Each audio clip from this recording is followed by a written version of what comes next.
Këtë fundjavë edhe Shëngjini çeli sezonin e ri turistik.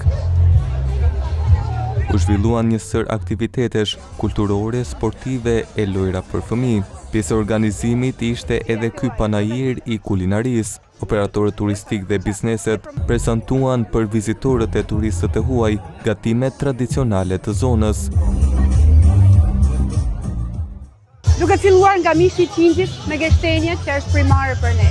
Pastaj vazhdojmë me pastat, vazhdojmë me krudot, vazhdojmë me peshkun. Panajiret e tilla janë shumë të rëndësishme sepse ne transmetojmë traditën tonë tek të huaj. Zonën e Lezhës e frekuentojmë së shumti. Dhe është nder dhe kënaqësi për ne të jemi këtu dhe të japim kontributin tonë në të gjitha mënyrat. Besoj që kemi hapësirë të mjaftueshme, edhe pse jemi nga Kosova, kemi hapësirë të mjaftueshme këtej. Një eksperiencë shumë e bukur për të kaluar pushime. Gjithmonë energjia që është në Lezhë në Shëngjin na u bën me u rikthy çdo vetë. Një destinacion fantastik që mund të zgjidhet këtë verë për arsye sepse ofron turizëm, ofron shërbim, ofron komoditet, ofron gjithçka. Autoritetet presin që edhe ky sezon të jetë në ritmin e viteve të shkuara dhe Shëngjini të pres turistë të shumtë nga gjithë bota. Lezhë duhet thonë me Shëngjinin, me Talen, me Ranën e Hedhur dhe me lagunën e Kunevajin ka të paktën 4 vite që nuk bie turizmi, por ngjitet.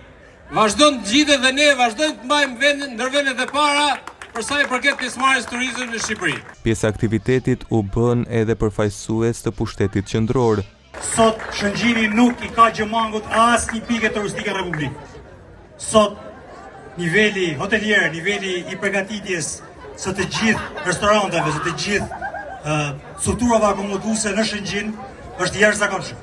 Një sezon të mbar dhe patjetër që me mikpritjen tuaj vlerësohet dhe çdo ditë Lezhë mikpret shumë turistë të huaj, por edhe vendas.